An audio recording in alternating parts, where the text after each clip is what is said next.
What do you think about what happened in the James case? Well, from what I know, he had everything in place that he should have been responded to immediately by law enforcement. He had court orders in his favor where he had primary custody of the children, and the mother had supervised visitation.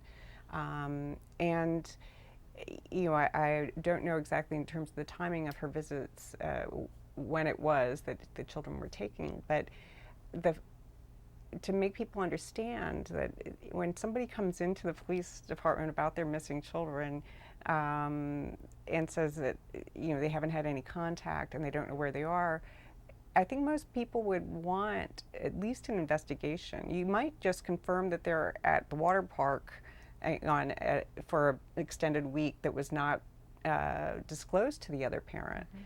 But someone who has articulated some real fear that there is a likelihood that this person will take them to another location and hide them, it really should be investigated, and that's what we'd want of any law enforcement. There are sometimes jurisdictional issues, but there, law enforcement will be the first to tell you they're there to protect and serve. Serve means get them to the right place, get them some help. What about the strategy that the Williamson County District Attorney's Office employed when it comes to issuing a felony kidnapping warrant and then really putting the pressure on family members who were helping her commit this crime? Yeah, I think that was an excellent strategy and obviously most likely resulted in the prompt return of the children.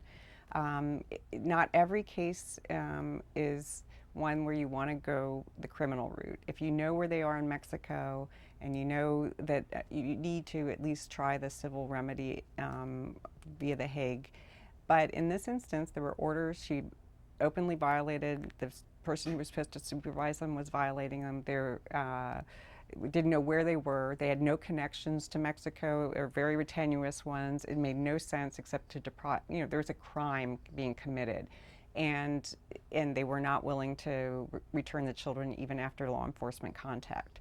That's the best mechanism, is you have to put pressure on the people that you have in your circle as law enforcement and prosecutors within your purview, who are actually aiding and abetting these folks. And that is often the best way to return children promptly. You think it could set a precedent for how to deal with similar cases? I would like to see in those instances where you have that leverage to use, that it be used when it's appropriate. And you can't see a better example than this, that was what was the trigger for returning these children. And I commend them.